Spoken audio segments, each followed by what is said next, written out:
El 1 de marzo del año 2006, Diego Santoy Riverol fue acusado de secuestrar a una empleada doméstica del hogar, causar lesiones a su entonces novia Erika Peña Cos y asesinar a los hermanos de esta. El caso conmocionó a México y hasta hoy sigue siendo objeto de debate debido a las múltiples versiones y contradicciones en torno a lo ocurrido. Hola, yo soy Yara y este es el caso Cumbres.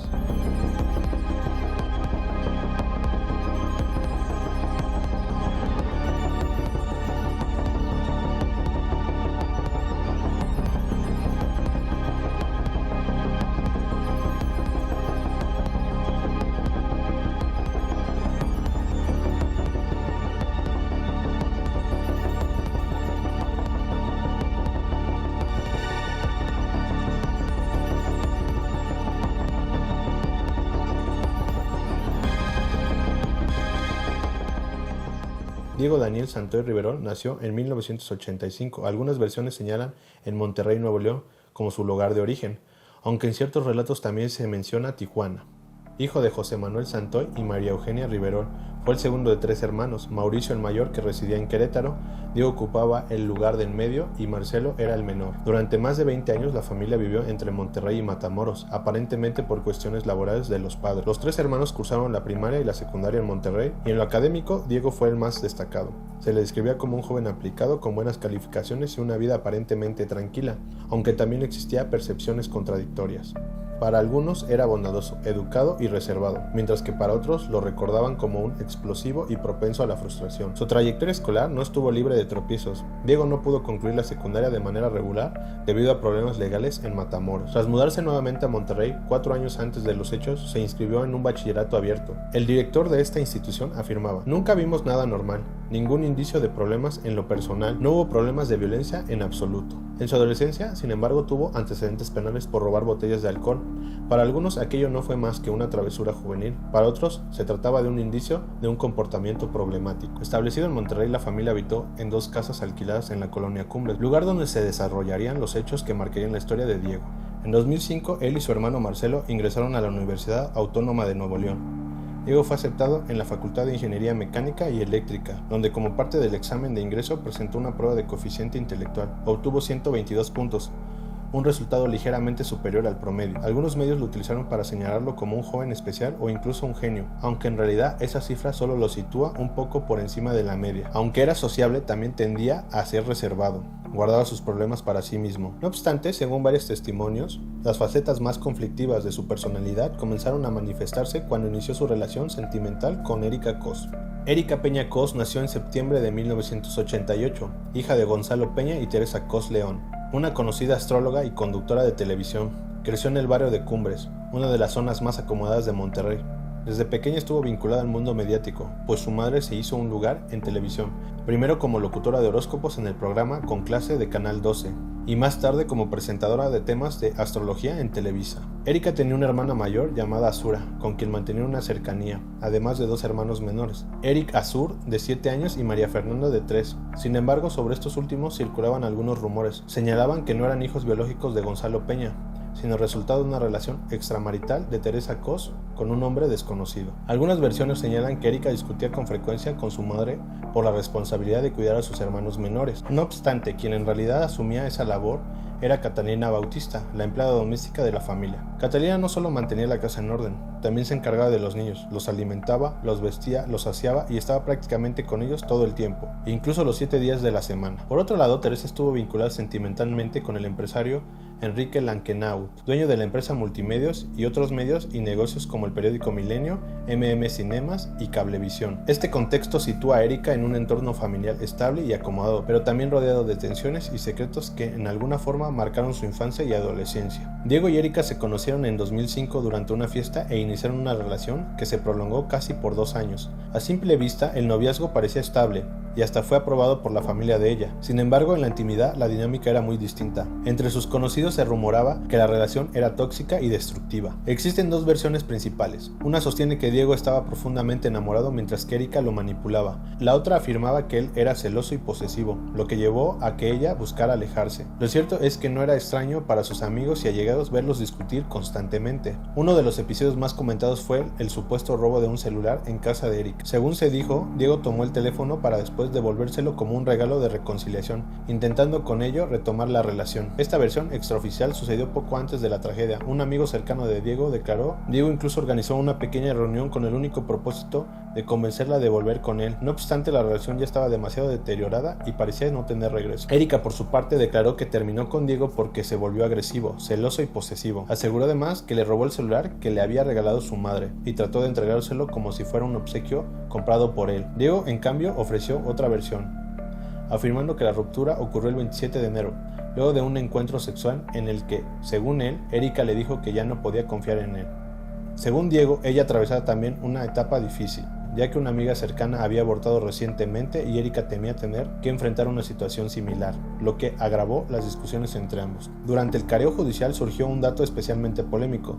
Diego declaró que había tenido relaciones sexuales con Teresa Cos, la madre de Erika, y que ella lo había obligado a repetirlo en 3 ocasiones, amenazándolo.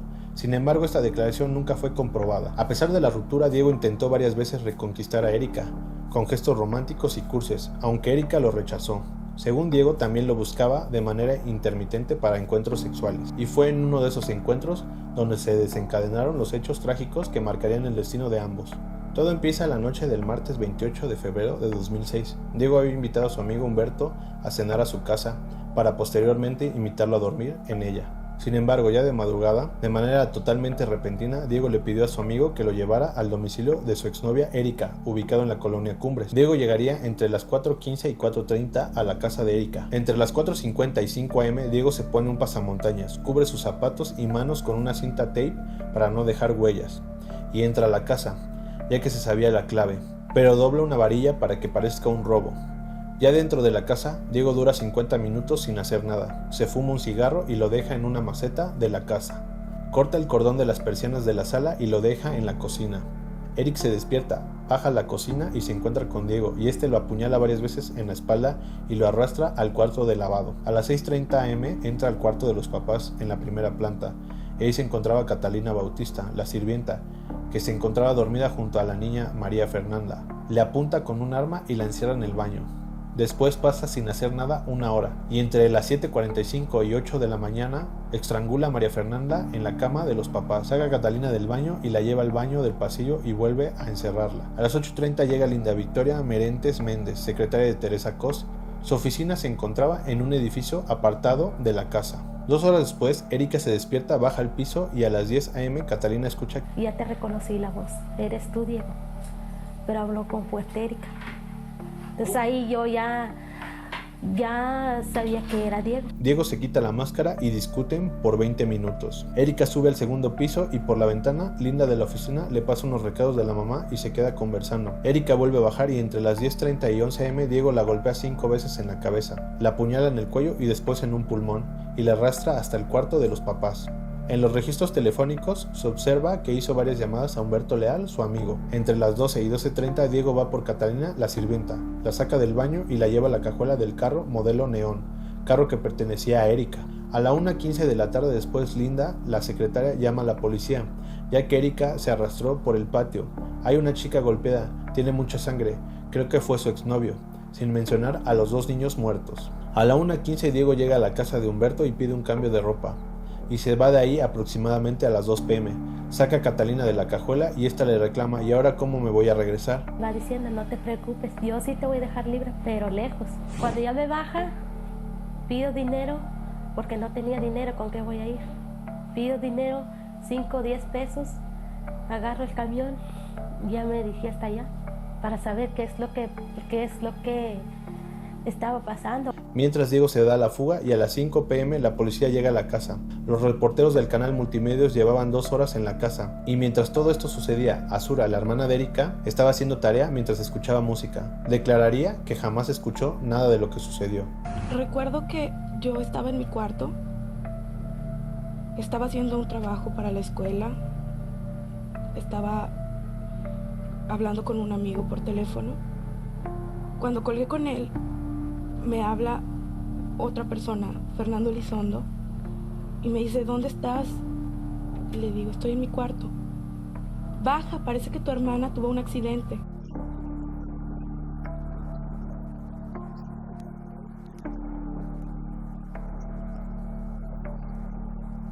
Después de 8 días del incidente, Erika escribe su versión de los hechos desde un hospital antes de salir de él.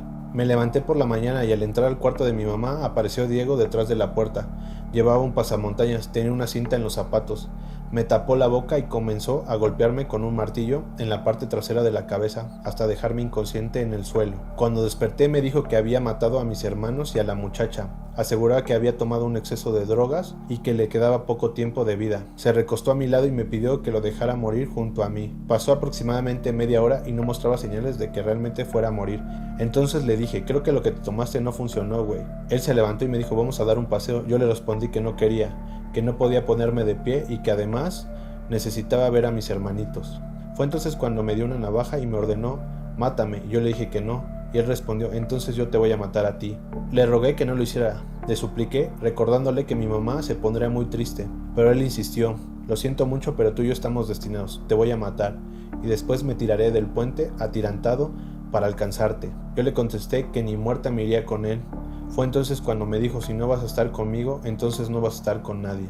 De inmediato me encajó la navaja en el cuello 3 veces. Tardé mucho en desangrarme y al parecer tenía prisa. Me pisó el cuello y me apuñaló el pulmón para cerciorarse de mi muerte. Yo fingí no respirar y me quedé inmóvil. Después de unos instantes escuché la puerta. Con las pocas fuerzas que me quedaban me levanté, pero en ese momento sentí un golpe fuerte en la nuca. Diego se había regresado para asegurarse de que estuviera muerta. Me volvió a golpear y caí al suelo.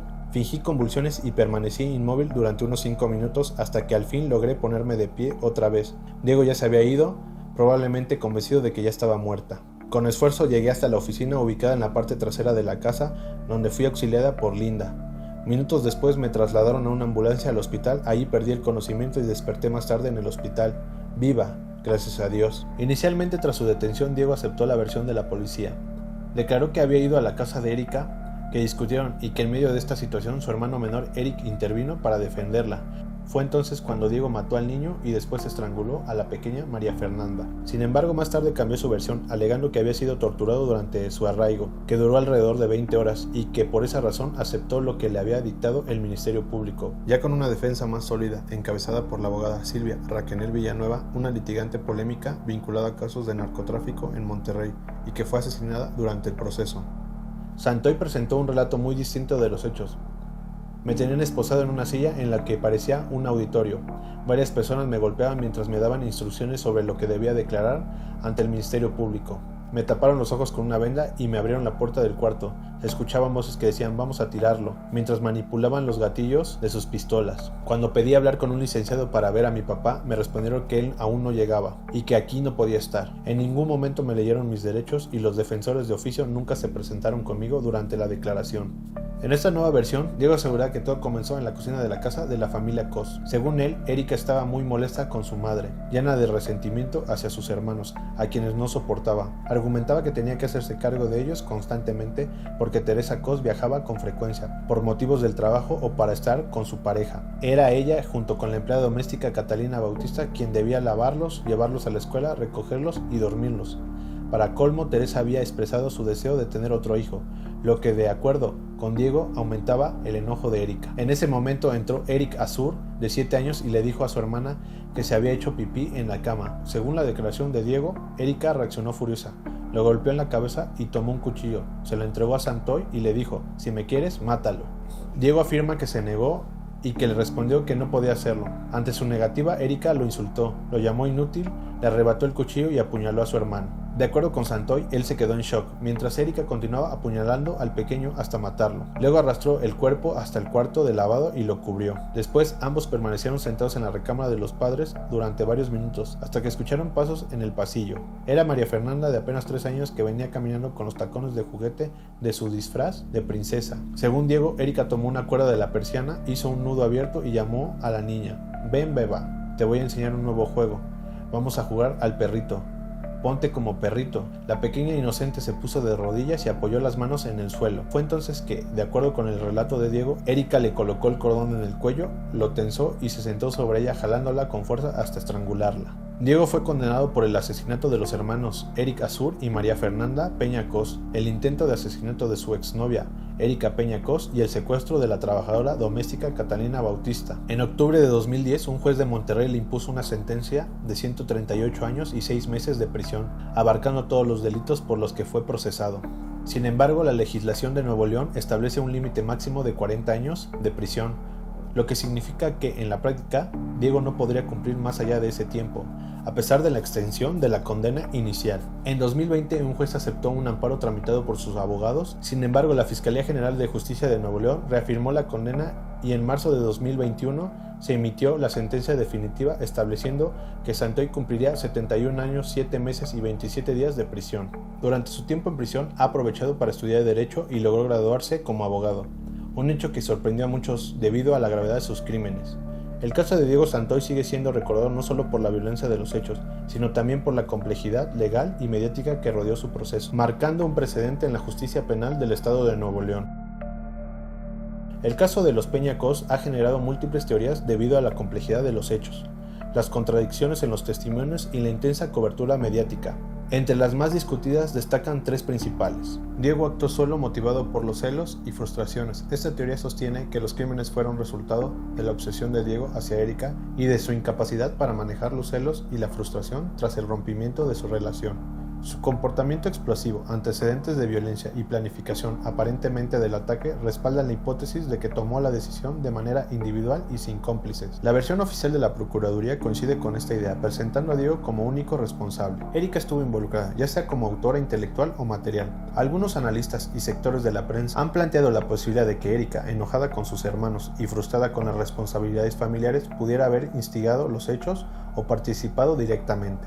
Esta hipótesis se basa en las declaraciones contradictorias sobre su conducta antes y después del crimen, así como la supuesta presión que ejerció sobre Diego, según algunas versiones. No obstante, nunca existieron pruebas concluyentes que demostraran su participación y legalmente nunca fue imputada. Ambos compartieron responsabilidad en un plan que salió mal. Otra teoría plantea que tanto Diego como Erika pudieron haber tenido algún grado de complicidad, ya fuera de manera consciente o inconsciente, en la escala de violencia. Esta teoría sugiere que las tensiones dentro de la relación y la dinámica familiar pudieron generar un escenario en el que ambos contribuyeron al desenlace trágico, aunque de forma distinta. Esta hipótesis intenta explicar la complejidad de los hechos y las contradicciones en las versiones, pero nuevamente no fue respaldada por evidencia legal.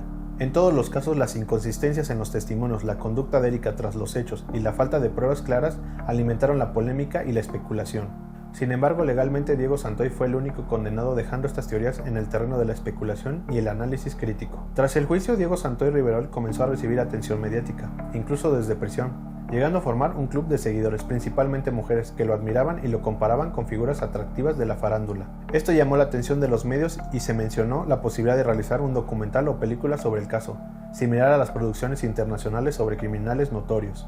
Durante este tiempo, Diego se casó con una de sus seguidoras y tuvo un hijo, aunque posteriormente se separó de ella. A pesar de la gravedad de sus crímenes, Diego mantuvo una conducta ejemplar en prisión, impartiendo clases de computación a otros reclusos y participando en actividades de reinserción social. Su comportamiento fue destacado por las autoridades penitenciarias como positivo dentro de su historial carcelario. Por su parte, Erika Peña Cos rehizo su vida, se casó y decidió mantener un perfil bajo en Guanajuato, evitando cualquier vinculación con los hechos o la prensa. Su madre, Teresa Cos, dejó los medios de comunicación y hasta el momento no ha aparecido en ningún medio.